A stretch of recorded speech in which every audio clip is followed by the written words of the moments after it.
Welcome back to the Hangin with Web Show. We are here at the Brevard Renaissance Fair 2017 at Wickham Park in Melbourne, Florida, and we are hanging with the Flippin' Fools. We have Lulu the Tumbler and Jane the Fool, and we have it's Diane Lachance and Laura Conover. Hello. Hello. And so, guys, tell me about the act. How'd you guys get together? How'd you guys start doing it? So we've actually known each other for about 5 years. We performed on cast at a local fair, but I've been in the festival circuit for about 8 years, doing all sorts of things. I was a gymnast who became an aerialist and an acrobat, and she started getting into the aerials, and I said, "Hey, come do a show with me." And then this happened. That's exactly how that happened. Wow. Yeah. Wow, fantastic. Tell us a little bit about the show. So it's an aerial circus show. We do our aerials, and I do a rare form of head balancing, where I balance on the top of my head. I do contortion, and then a little bit of rope escape sometimes, depending on weather. Yeah, weather depending. Weather pending. Today, for those of you who are not in Melbourne, Florida, you're lucky. It's raining and cold. So how's the fair going this year? It's been really fun. Yeah? Yeah. We love the audiences. We've had really good. Everyone's been coming up so nice to us, so friendly, very supportive, and just a really great fair to be at. Wow.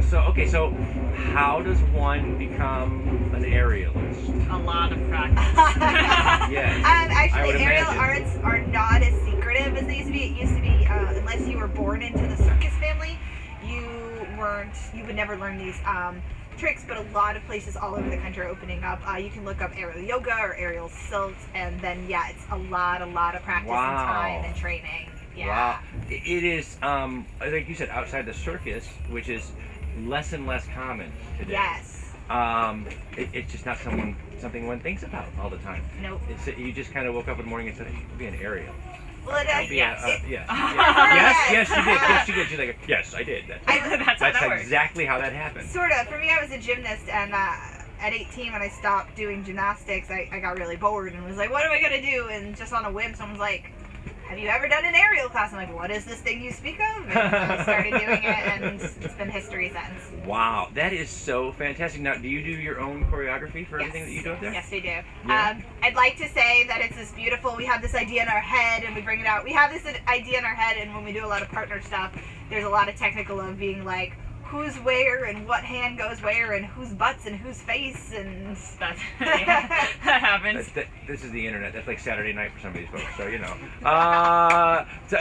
So you guys do a lot of comedy while you're up there too, kind of, and as keeping the audience engaged. We do a lot of puns. A lot of bad puns. A lot of bad. Are there good puns? No. No. Puns by definition are bad. Yeah. Yes. We do a lot of them on the show too. So, what can you in working, especially Renaissance fairs and places with all kinds of creative people? What's probably the most memorable moment that you've had at kind of on set doing the show, and what stands out in your mind?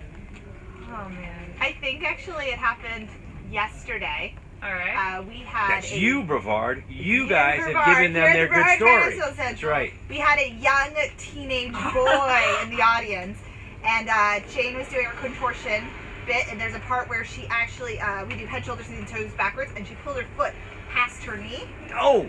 Yes, but this poor child, teenager, did not expect was it. squeamish and like out of his seat, like, oh my god, like freaked out, and I was laughing so hard I could not hold it in. It was probably one of my reactions of audiences are always so memorable. We talk about this with so many different kinds of artists all the time. That it is one of the most rewarding experiences when you know that your art has reached your audience. Yes. When you know that they've, got something out of it. When you watch that boy kind of, there's somebody that said, I was paying attention to your show.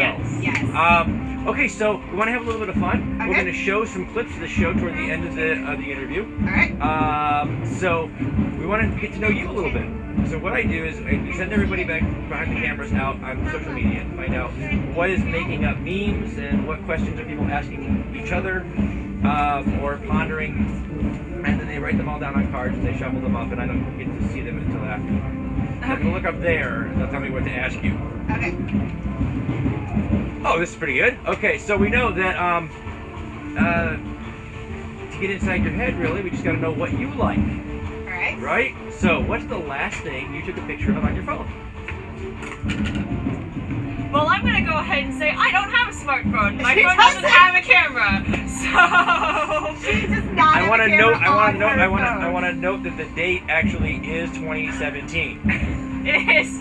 And if she had it with her, I'd make her pull it out and show you. It is a little brick phone, and it dials.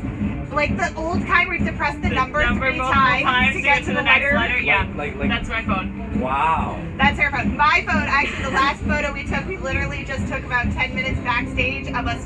We have new umbrellas, and we were taking pictures of our umbrellas to put on our internet page. Umbrella selfies. Yes, Yeah, they're like umbrella little selfie. circus tent Oh, umbrellas, and they're cool. super cute. Black and white. Very cool. Very cool. So, ladies, the life of an artist Yes. is the life of an artist. As you can tell, even the smartphone has escaped. So, that being said, if someone were to just hand each one of you 10 grand, what would you spend it on? Well, right now, I'm gonna get her a phone to start with. yeah, Start my with that. immediate brain says I want to build a nice tent to go over my aerial rig. Oh, there you go. But Weatherproofing. waterproofing, so we can have our own little circus even when it rains. Little mini circus, Yeah, That's right. yeah. There you go. Nice little mini tent. Okay, well, so much is said about our personalities based on, again, the things that we like. So, if you were a crayon, what color would you be? Dark blue. Dark blue. I am going to go, just because this color always sticks out in my head, macaroni and cheese. Macaroni and color. cheese. It's yellow with the Crayola orange. box. Yeah, that's. It's you gotta weird have but fun. You have to have the big Crayola box for that color. Yes. The big one. It's got to be the 72. 64 The The pack. 64, 72 pack, yeah. Because you won't get that in the little 8 pack. No. Macaroni and So cheese. okay, so what we know that you're great acrobats and comedic, but what is Try your so hard. what is your hidden talent? I can blow bubbles off my tongue. Do you want to show? That I don't know if I way, can do it. this camera over here. This camera over here. Ready? Oh, might not be too under pressure. There's a performance anxiety. I mean, you have the bubble there. You got the bubble. I don't know if we can see it or not on the camera. So, okay. Can't do it right now. but I can. Hidden talent. I don't think I have something hidden. Oh no, you got it. It's out there, right? Well, it ain't out there very far. You can't take pictures of it or anything. I mean, you're. Oh, God. She's actually a PhD student. So I mean, really smart. What are you studying? Communication sciences and disorders with a specific focus in speech and language perception and variation. I guess my hidden talent could be saying that entire phrase in one breath. I couldn't do it. I'm in communication and I couldn't do it. Okay, so. She. One just flies in front of the camera. We know where it came from. I do it That is absent-mindedly. That's right. Okay, so if you could be on any game show, what would it be? I would want to do a throwback. I want to be on Road Rules. Road Rules. I've never It's heard a of this. really. You're so young. It's an old, real. It was a television show on MTV where they made you like compete against each other, and it was really fun looking. Which is the definition of game show. That or Legends of the Hidden Temples back from my childhood. Oh Legends of the wow! Hidden Temple. Cool. Don't shush. You're so young. She's over there going. That doesn't have a hashtag. I don't know what that is. No. Smart mode. You don't even think Look, the hashtag. I live in a box sometimes. You mean the pound sign, right? Yeah. Yes, the pound. That's right. All right, Wow. what would yours be? I guess I'd probably just go with like traditional Jeopardy or something. You do good at I'm Jeopardy. big trivia, She's a right? PhD student. Of course, she'd do great at Jeopardy. Where are you guys going to be next?